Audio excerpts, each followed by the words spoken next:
Thank you and welcome to the show this morning. The topic this morning is crime and religion. And we have with us to talk about crime and religion this morning Dr. Cubit Poe. Dr. Poe is a psychiatrist in private practice here in Nashville, Tennessee. And of course, Dr. Poe, let me welcome you to the show this morning. Thank you very much.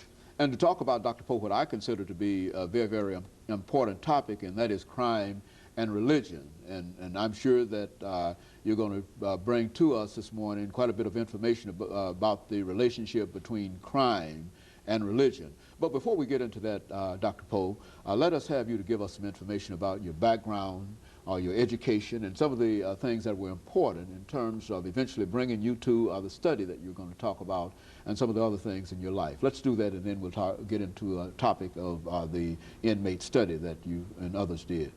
I'm a graduate of Tennessee State University, a class of 1960, and then I left TSU and went to Meharry and finished in 1964. Spent 2 years in service in Korea and came back to Berkeley, California, did a residency in psychiatry. I was in private practice in California for about 9 years. And then about 1977, 76 actually, we returned to Nashville and was called to preach the gospel in 1977. And so since that time I've been in private practice, but practice of Christian psychiatry. And we got involved in doing some jail research, actually research involving inmates at the Metro Jail in July of 1998. And that study extended for a period of about 13 months. We concluded that study the 31st of August of last year, and we feel that the Holy Spirit reveals some very interesting things about violence as it relates to spirituality. You know, I think, Dr. Poe, let's sort of move right into that, dealing with crime and religion, because I think you've already indicated that your ministerial background has given you a special perspective in terms of dealing with this as an issue. And we also noticed that you use the word Christian psychiatry. Explain what you mean by all of that, and then get into how this inmate study came about and that relationship between all of that. Right. Well, when I say I'm a Christian psychiatrist, that means that I integrate my faith in God into my practice of psychiatry. Now, in terms of the research at the Metro Jail, I feel that it was inspiration from the Holy Spirit that we became curious as to what we would find in terms of the deeper understanding of violence if we were to include, in addition to the traditional evaluations such as sociological evaluation, psychological evaluation, psychiatric evaluation, if we were to include in those traditional perspectives a spiritual perspective or a spiritual assessment. So then we assembled a team of investigators, you might say, and we evaluated 25 inmates at the Metro Jail who had been charged with a felony, either robbery, rape, incest, or aggravated assault or murder. And we evaluated them from these various perspectives, but we included a spiritual, and our assumption was on the front end that we would come up with a better understanding of why some people choose violence as a lifestyle. And of course that spiritual perspective is sort of introducing a new concept and a new way of doing things in the area that you're involved in, is it not? Well, that's true. I mean, normally when a psychiatrist evaluates a problem like violent behavior, he does not include a spiritual assessment. All right, so we did in this particular research. Now, what did your spiritual assessment tell you in reference to the study that you did not know earlier as a psychiatrist and primarily as a Christian psychiatrist? I mean, what did it tell you? Or did the possibility of you being a Christian psychiatrist add any additional information to that for you? Yes, it did, because one, we did a spiritual survey on each of the 25 inmates, and that was done by a minister, an ordained minister.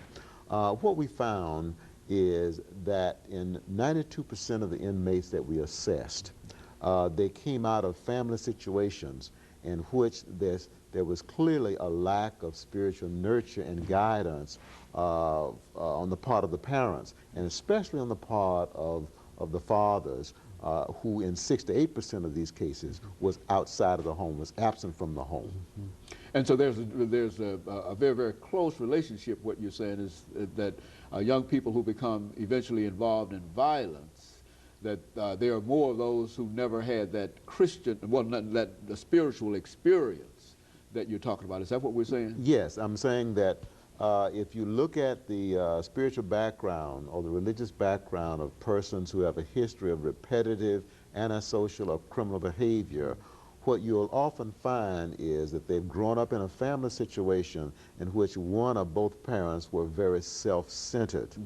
Self-centered means that they were focused on their own needs, mm-hmm. focused on gratifying their own desires, mm-hmm. and therefore did not offer the kind of spiritual role model or the kind of spiritual instruction mm-hmm. that a child needs in order to develop a good sense of who he is and a good sense of who God is and what God expects and requires. Mm-hmm. And those young people who were not exposed to that kind of influence came out on the short end of things. Would that be a necessity? Yes. As a matter of fact, the men that we evaluated, all of them tested as having low or very low self-esteem. Mm-hmm. 70% of them responded to the question, how do you handle it when somebody mistreats you mm-hmm. or takes advantage of you? 70% of the men we evaluated said, I believe in trying to get even mm-hmm. or trying to get 78%. 78%, mm-hmm. yes. Mm-hmm. Also, we found in our study that almost all of these men, about 92%, mm-hmm. Suffered from a significant degree of self-hate. Mm-hmm. And so these phenomena are normally viewed as psychological, but I'm convinced that mm-hmm. low self-esteem or very low self-esteem mm-hmm. And self-hate are spiritual phenomena, mm-hmm. okay, mm-hmm. that we see very often in situations, family situations of spiritual neglect, and where a person neglects utilizing or drawing upon mm-hmm. their spiritual resources, one of which is faith in God and regular mm-hmm. prayer. Mm-hmm. And if more people understood this, is that what we're saying, that perhaps we would be able to deal with some of the real crucial problems that we have dealing with violence in our society? Is that what we're saying? Yes, I'm mm-hmm. saying that self-esteem is a spiritual phenomenon. Mm-hmm. Low or very low self-esteem mm-hmm. are also spiritual phenomena. Our study of these 25 inmates revealed, based on the Tennessee Self-Concept Profile, that 92% of these men had either low or very low self-esteem. Mm-hmm. So we're saying that spiritual neglect was at the basis of, mm-hmm. of this low or very low self-esteem. Mm-hmm. And we're saying that if we are to correct that kind of a problem, then we need to recognize the true nature of self-esteem, mm-hmm. and we need to develop the kind of therapeutic interventions, mm-hmm. okay, or the kind of spirituality-based prevention mm-hmm. that will help people develop positive self-esteem, mm-hmm. or if they develop low self-esteem, then to help them to overcome it. Mm-hmm. And of course recognizing immediately that these individuals probably grew up in what you call a self-centered environment around yes, themselves. Yes. These are the individuals with this self-centered ego kind of thing yes. that will be responsible for determining the young people that they have charge of. And of course, if they are no better than being self-centered, the young people could not be exposed to anything. Well, how do you get young people into such activities that would sort of break that tie that they have with those self-centered individuals and open them up to a wider view of things, as you talked about? Well, I think there have been some studies that have shown that adolescents who attend church on a regular basis mm-hmm. have a lower prevalence rate of drug abuse mm-hmm. and antisocial behavior. Mm-hmm. Very good. Okay? So we know for a fact mm-hmm. that... Let me interrupt here, Dr. Mm-hmm. Pope, for this first commercial break, and we'll be back with you following this short commercial break.